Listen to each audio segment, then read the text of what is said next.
All right, just very solid all-around performance today. Thought Darden pitched well.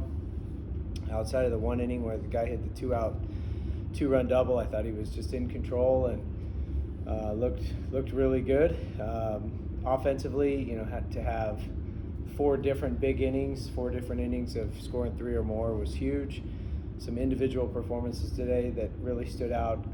We had contributions up and down the lineup, but Josh Pena with 4 hits, Jack Crichton 3 hits, and 3 RBIs. Andrew Chufo 3 hits, Jacob Jarrell on base every single time. So a lot of guys in the middle bottom of that order really turning it over, getting on base a lot.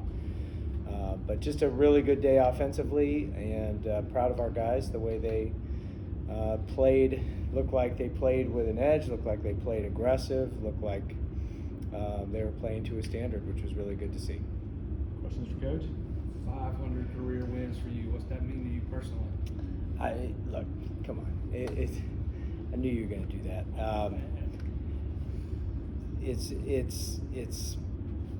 I appreciate the recognition, but we played great today, and we've got more to do this weekend, and as long as we beat the Gamecocks and play for championships and have a chance to go to Omaha and win a national championship, that's all that matters. So today, the way the offense played today, is that kind of what you see as the ceiling for this team? Somebody just clicking on all cylinders?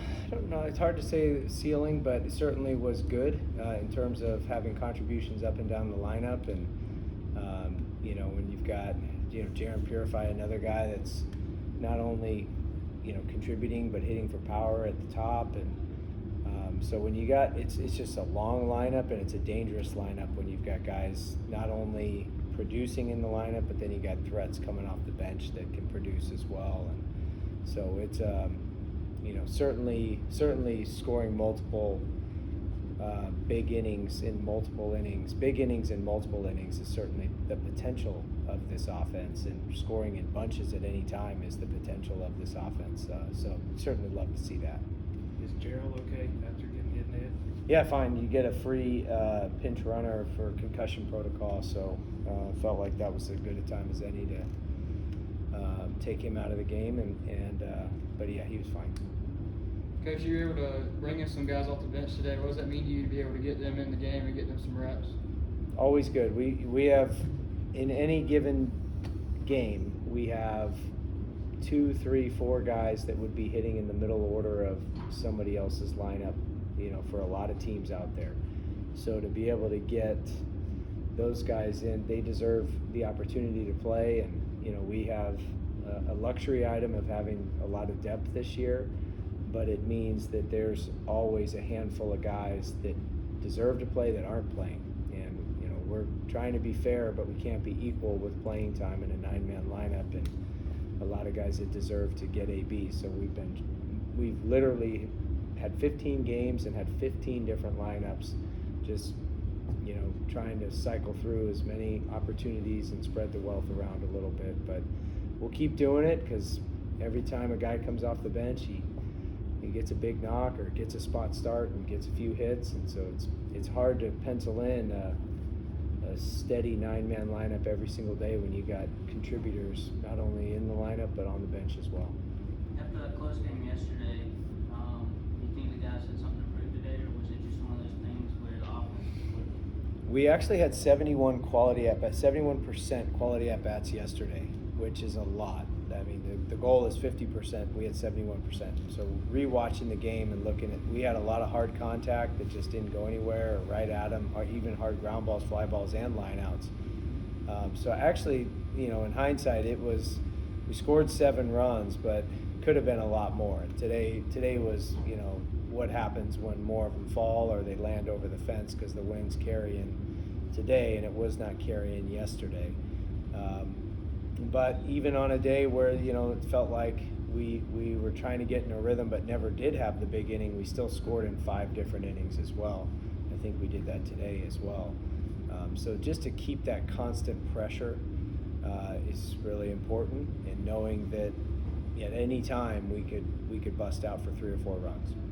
Coach, first of all, congratulations on 500 wins, and as well as, today in recent games, you guys have really been able to draw out counts and take what the pitchers give you, and today yesterday, making a pitcher feel a little bit uncomfortable on the mound. Does that go hand in hand with what you guys do with the mental work that you guys work on? We do, yeah. I mean, a lot of credit here goes to Nick Schnabel and Griffin Mazer, our two hitting coaches that do a fantastic job, and of course Ben Paulson helps them out in a non-coaching capacity as our director of player development. But we put a lot of time and energy into these scouting reports and having an approach and having a plan, and then it's the players have to go out and execute it. So it's the players not only trusting their preparation but trusting the plan. And a lot of times one of the things that we measure and value in our program for offense is plate decisions, and a lot of times the success that we have which leads to big innings is just the ability to take balls. When you take balls, you get into better counts, you only swing at pitches that you can smash with less than 2 strikes. You find yourself walking a lot more and then doing more damage when you do impact the ball with less than 2 strikes. So our guys are doing a good job making good decisions at the plate, and we've had more walks and hit by pitches over strikeouts, which is one of our goals each game. We did that today, and we did it yesterday as well. What did you see from Ethan, and what's kind of the next step for him this season? He just needs to keep building on the positive momentum that he has. He's throwing 4 pitches. He's got 2 different fastballs, and he's changed his breaking ball, and that's been a big evolution for him. He was throwing a very hard slider that was blending a little too much, a little too hard with his fastball. But Coach Bellinger and Phil Pohl and the staff worked on a different type of breaking ball to get a little more separation differential from his fastball, and that's been a game changer for him. And then the changeup. But when he's down in the zone as a sinker baller guy and getting ground balls and letting the defense work, he's a fun guy to play defense behind. And he's tough. He's just a tough competitor. He does not give in, and if all else fails, you can trust that he's going to be out there giving you his best ball. All right, thank you, Coach. We'll wrap